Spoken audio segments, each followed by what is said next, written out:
I'm Dr. Sabrina Siegel with the Neuroscience Education Institute. Welcome to the NEI podcast. On this show, I sit down with renowned mental health care experts from a range of diverse backgrounds to discuss breakthroughs and best practices for treating patients with mental health conditions. In this episode of the NEI podcast, we are live from the 2022 NEI Synapse in Austin, Texas. And I have here with me today, Carmen Kosciek. And she just finished her presentation on technology in psychiatry. And we are about to address some of your unanswered questions from her presentation. Very excited. So my first question for you is, what is currently missing from the CMS telepsychiatry guidelines that you wish were included? Sabrina, thank you so much for asking. First of all, I'm really glad that all these questions came in and that we had more opportunity to address them. This is definitely, let me give you a wish list. Here we go. Get your pen and paper out, or maybe you can text and do it in your notes quickly. A couple things. Biggest would be the Ryan Haidt Act that was supposed to be addressed fully by the FDA. I think it was back in Halloween of 2019. And then, the pandemic hit. So there are still questions, and it's not clearly delineated about prescribing controlled meds outside of opioids. I wish that was addressed in the CMS telepsychiatry guidelines greatly. That would be my biggest wish list to make it crystal clear what you can and cannot do. Some of the new guidelines that have come out to me were quite shocking. And I know there's different thought processes on this that, with addiction, it does fall under psychiatry. It's not under cardiology or orthopedics or something, that you can do telephone calls and still prescribe in that domain. I guess I'm more conservative on that approach. It shocked me that they would say that could continue, but they were more restrictive on CMS telepsychiatry guidelines for mental health visits outside of rural markets. They weren't even as inclusive with the different payer mixes, such as Medicaid and Medicare. So obviously Medicaid varies from state to state, but CMS addresses Medicare, and they weren't as open. I think something that's nice is, although we're still under a pandemic setting, we have time for those rules and regs to continue to be looked at. And that's where it takes all of us saying, here's what I wish I had. So although this question is here with NEI, which is great on the podcast, please, this is what you need. Quick email to your boards to say, here's what we're in need of still. Right. That's great. What type of lab service can we use via telepsych or telehealth, aside from that you've mentioned earlier in the presentation? So I think the easier way to look at that is if you're normally thinking about drawing blood work, right, which many people are, you could absolutely still have a national account, which is free for you to go to some of your big areas. Dare I mention a name? Well, let's say a local hospital or a local big lab near you, okay? So you can still have that, and then you can send your orders in to that local market for the patient to go and have their blood work drawn. Now, there are companies as well as devices now out there for some of the medications, such as clozapine, right, that help with lab work on patients that are more in a digital therapeutic realm. So you could do that. I even do things such as I order a lot outside the hospital. It's just easier for radiology type places to get brain MRIs or any other of your services that you need in that patient's local market. So just how you would search on your ePrescribe, where it will show you what their closest pharmacy is, just open a window in Google and search for that market to see where you can send your orders for the patients to get their scans, their lab work in their market, if you're not already adapted to things that come right to their door. That's great. And I love that idea. That's wonderful. Thank you. Do you find telepsychiatry with pediatric patients is different or more difficult than adult patients? I think this is an excellent question. I think it can be challenging because some places, some parts of the country, if you say pediatric, let's just start with 18 and under. So some locations, that would mean that your 16, 17-year-old might still be right there with the parent and aren't as open of what they're saying. Other times, if you go down in age, let's say you've got a 6-year-old, if the parent leaves them to only talk to you, sometimes they drop the phone because they've been a bit clever with COVID of how to take a picture on the screen and you think they're still there and they're really not. So I think it just depends on the setting. But a lot of times with pediatrics, they are usually more used to technology and interface quite actively and readily with you in a more laid back type of environment. Again, what I have tend to have seen is that I'm a little distant with them because I'm on the computer, and that they will open up more to me than if I was in person and they have to sit and then, hold still, cross your legs, just sit there. We don't have all of that going on, that they're more in their environment. They can set their phone up, for example, against the wall and they're actively playing, kind of a therapeutic approach, right?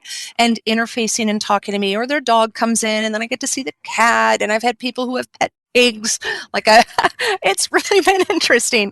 So I think it's easier. But again, I look at this challenge in a good way of how can I do more and be a better provider? It's not about, everyone comes in and sits down on the chair and then they have to talk. It's not that way. Can I tell you a quick story? All right. A personal friend of ours is Mark Wood from the Trans-Siberian Orchestra. He's the symphonic rock violinist. And their child has gone on to be the lead drummer, well, I think the only drummer for Shania Twain. So very well talented family. So much from Mark and his wife Laura of how to look at things that were so traditional, but to bring them to be something more current and desired by others. A symphonic rock violinist, for goodness sakes, okay? And that's what I have been influenced by for how I practice within telepsychiatry, that I will look at different opportunities and try to make myself see it through a different lens and a different way to do it. It doesn't have to be so formal. Some places are stuffy, right? Which there's always good and bad.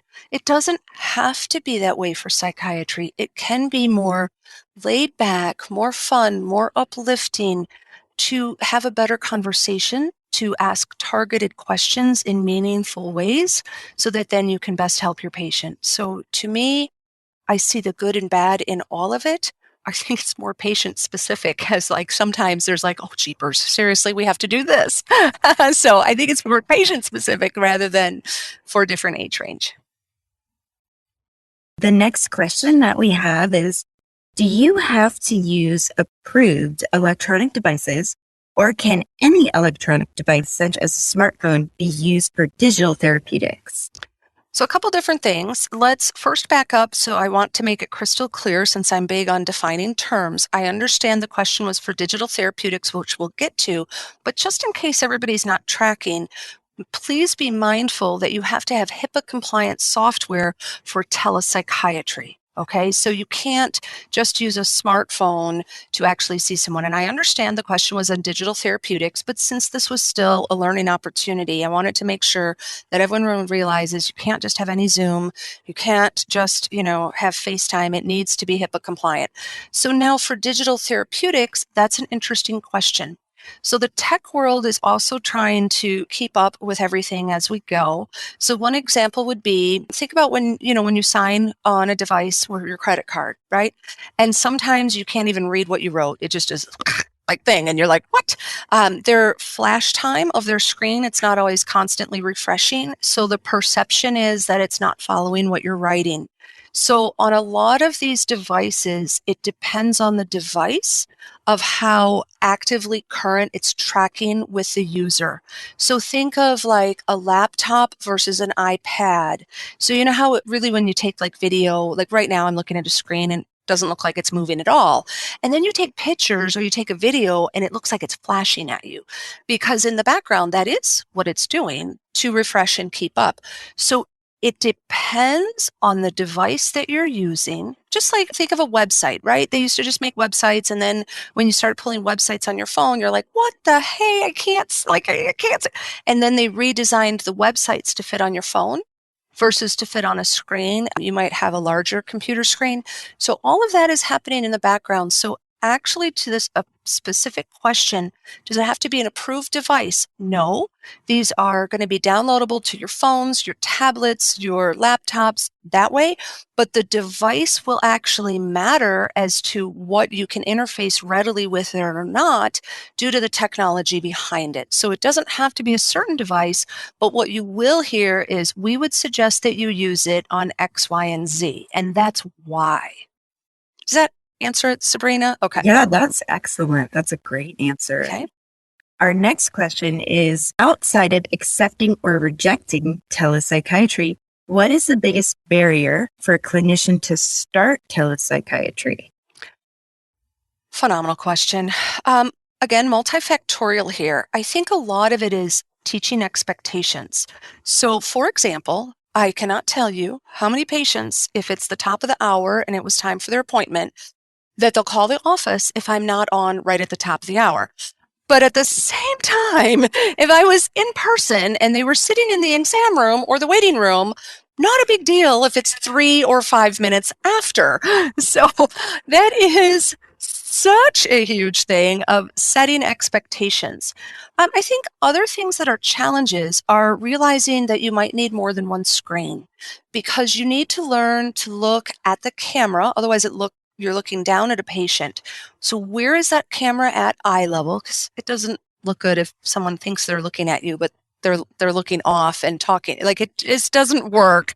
So you might need more than one screen because then when you're e-prescribing to multitask, if that's how you choose to work, you can e-prescribe while still looking at someone on their device. If you didn't have if you had multiple screens, it's easier because otherwise you have a layering effect and you're not really looking at the patient.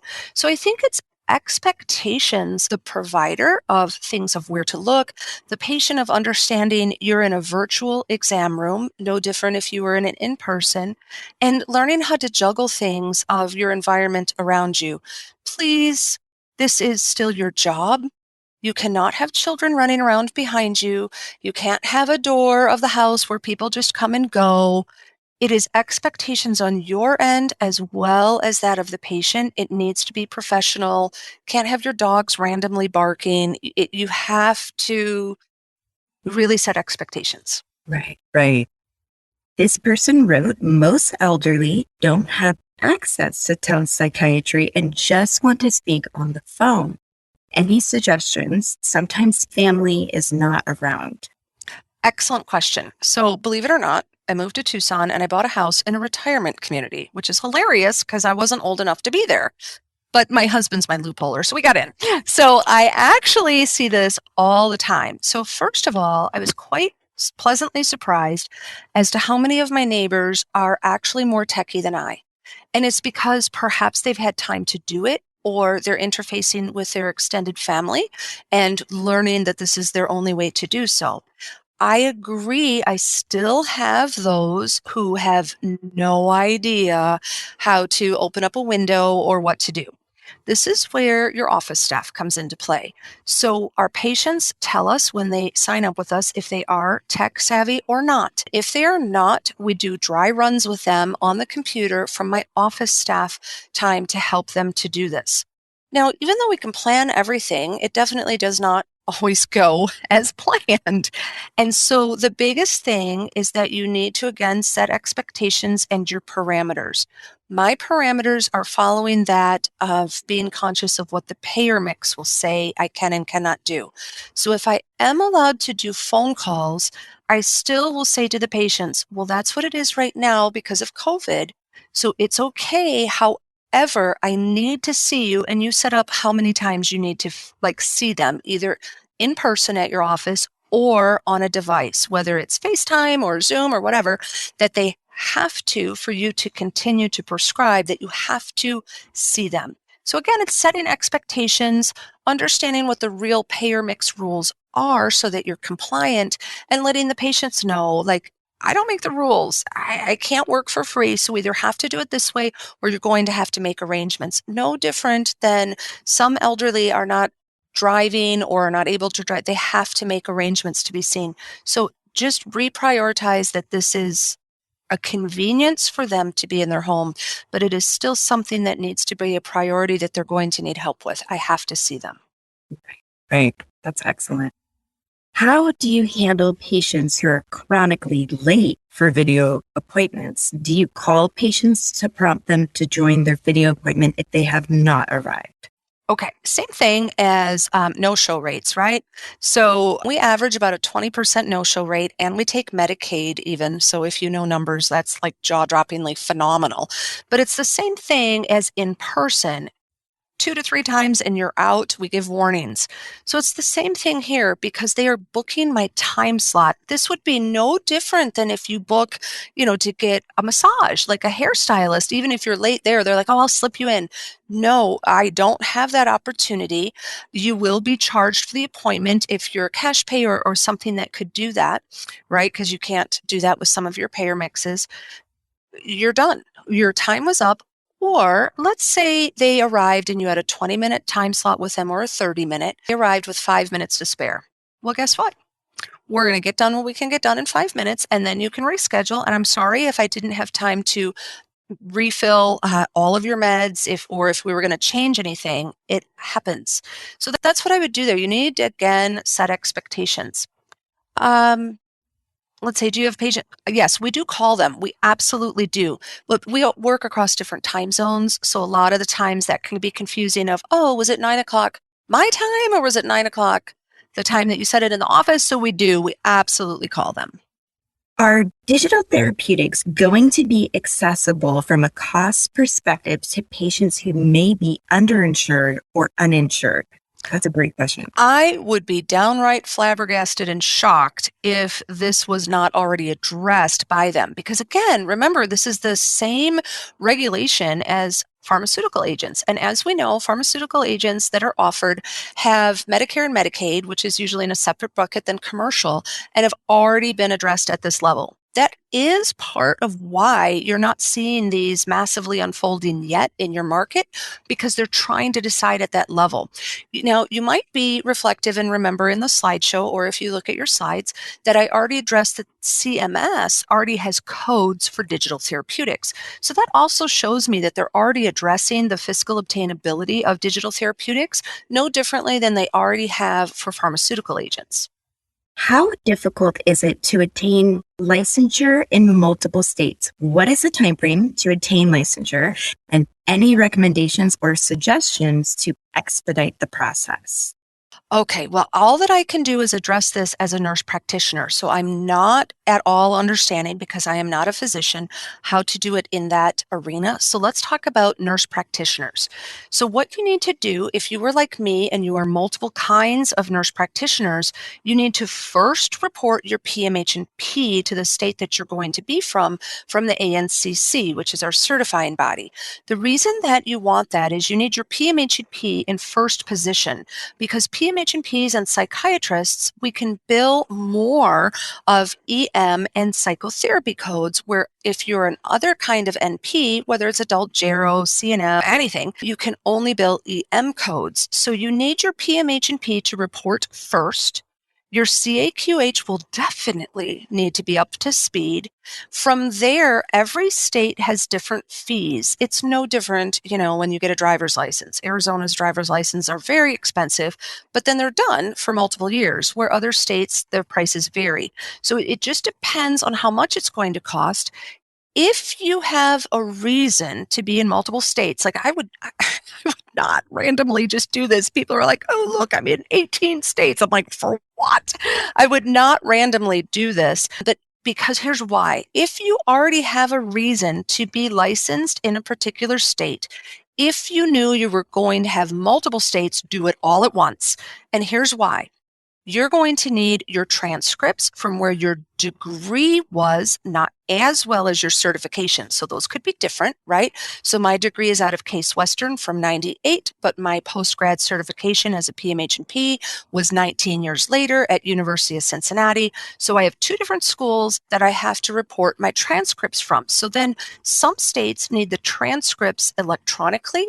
Some need them directly mailed. So it is by far easier and more cost effective, actually, that if you already know the specific states that you need to be in, you can get your licensure done at the same time by pulling transcripts and saying, I need to go here and here. The other thing is many states now need fingerprinting to get a license in the healthcare arena as well as many other arenas. So from there, it depends. Don't you love this, Sabrina? It depends. Okay, so from there, it depends. Some states need electronic fingerprints. Others will only take them on ink.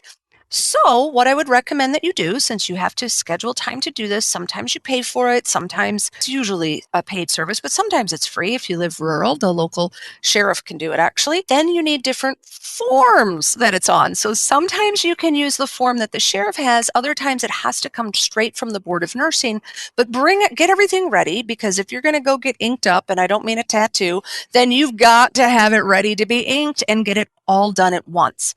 Now, the time frame depends on what you followed up to have it turned in.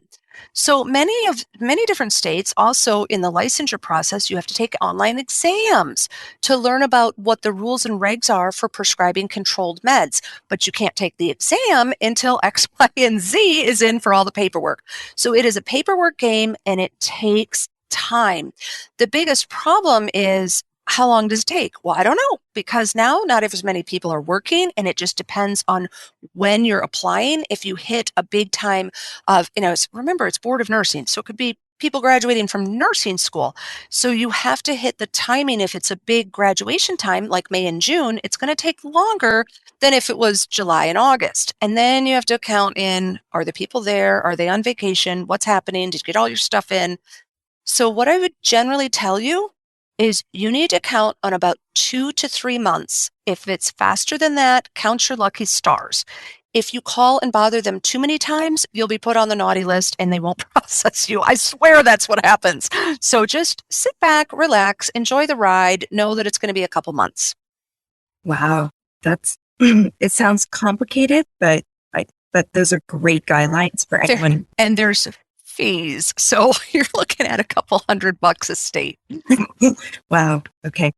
But that's excellent information. Thank you. And that takes me to our final question, which is, are there ethical dilemmas that are unique to telehealth that may not be as present with in-person therapies? I think that there are. Think about it. A lot of patients will invite you into their homes over tele. And you might run into things that you had no idea about. It could be domestic violence issues. It could be verbal abuse that you'll hear going on in the background. It could be that you run into impoverished areas that you see in their home that you never thought would be there. You could have a camera that's close up and you're noticing the beginning signs of meth mouth that you never saw before because it was higher up and maybe you thought it was gingivitis from across the table. So I think that absolutely there are quite a few ethical dilemmas that you would run into that you wouldn't normally think about, because you're seeing people when they've kind of let their guard down at times. They're not realizing everything that you can see.